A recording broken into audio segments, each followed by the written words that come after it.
Assalamualaikum warahmatullahi wabarakatuh.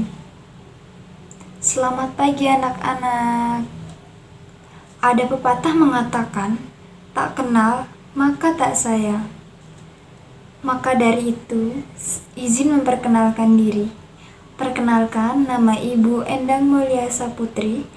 Ibu lulusan dari Universitas Muhammadiyah Pringseu Lampung, jurusan Pendidikan Bahasa dan Sastra Indonesia. Pagi-pagi pergi ke pasar beli ikan, pulangnya tidak lupa beli terasi. Assalamualaikum saya ucapkan kepada anak-anak yang ibu sayangi. Pada awal pertemuan kali ini, ibu akan membahas tentang puisi.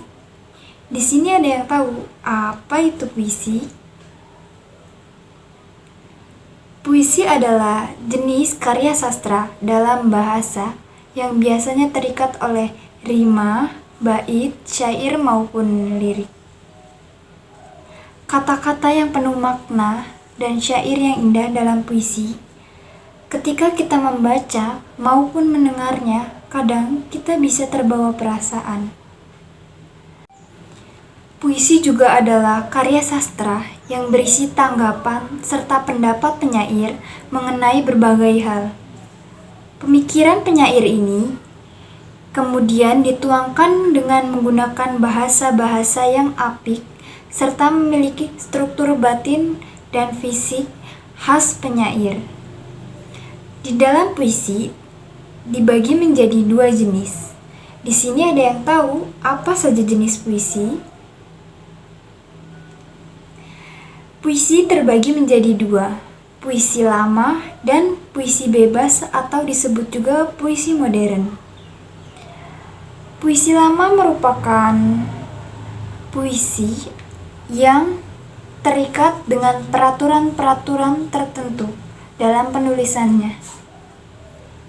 Puisi yang kedua ada puisi baru atau puisi modern. Puisi modern adalah puisi yang sudah tidak terikat dengan peraturan-peraturan yang ada di dalamnya.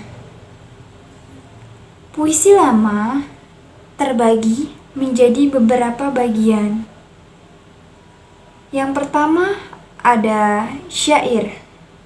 Syair memiliki larik 4 bait dan bersajak a, a, serta isinya mengisahkan suatu hal.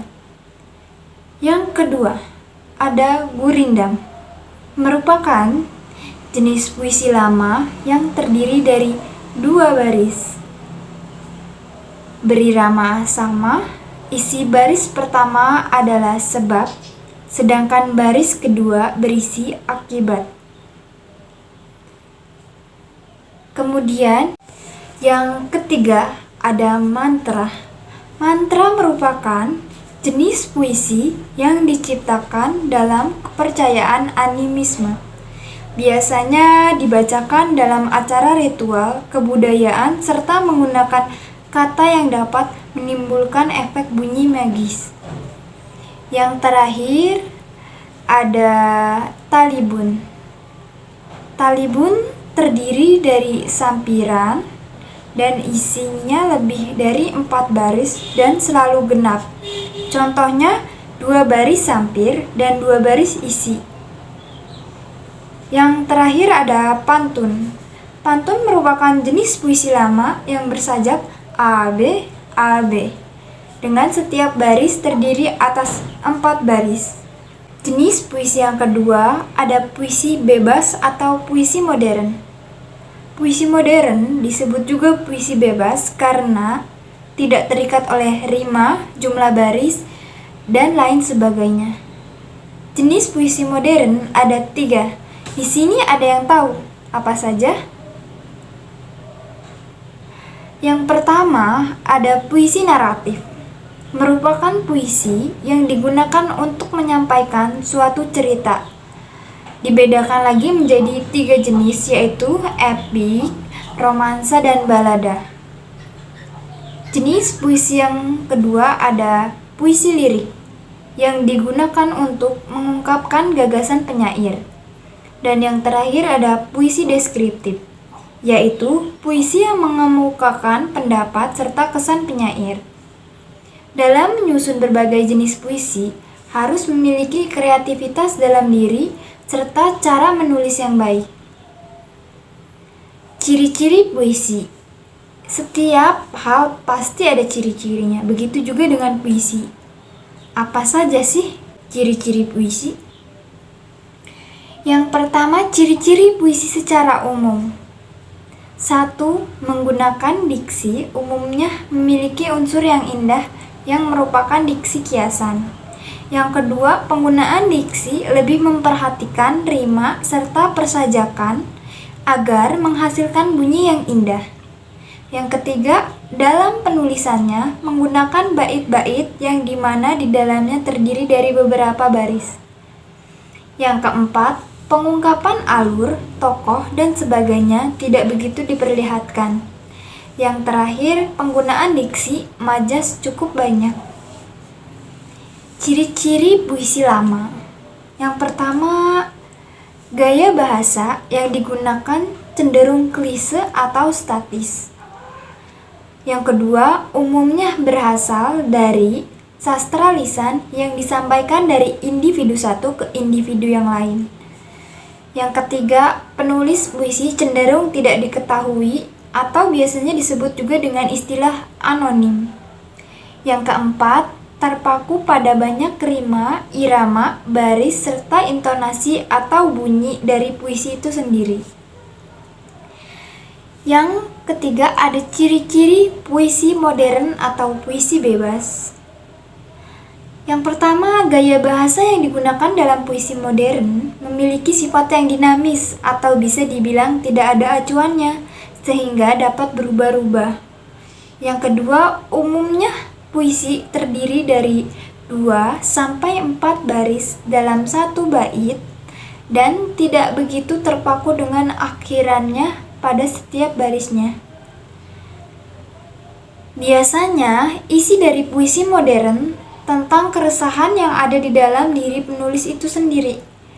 Yang terakhir, dalam satu baris cenderung menggunakan satuan sintaksis atau disebut juga gatra.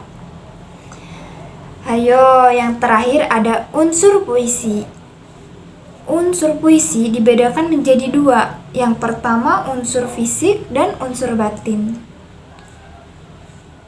Unsur batin puisi terdiri dari berapa? Yang pertama, ada rasa. Struktur rasa ini dapat diartikan sebagai sentuhan rasa yang berasal dari penulis puisi. Biasanya ada rasa senang, sedih, bahagia, ataupun mencekam. Yang kedua, ada tema. Tema pada puisi ini biasanya akan menentukan hasil dari puisi itu sendiri. Oleh sebab itu, terkadang ada beberapa penulis puisi yang lebih menyukai untuk menentukan tema dalam membuat puisi. Yang ketiga, ada amanat. Amanat merupakan sebuah pesan yang berisi tentang kehidupan yang diberikan oleh penulis kepada pembaca. Yang keempat, ada nada. Nada pada puisi dapat diartikan sebagai bunyi dari puisi yang dibuat oleh penulis atau penyair. Nada menyesuaikan tema atau isi dari puisi itu tersendiri. Biasanya ada nada tinggi, nada rendah, dan lain-lainnya. Yang terakhir, unsur fisik puisi. Yang pertama ada gaya bahasa atau disebut juga dengan majas. Majas merupakan kata-kata atau kiasan dari sebuah makna dalam kalimat. Majas akan memunculkan makna konotasi sehingga membuat pembaca puisi tersentuh perasaannya.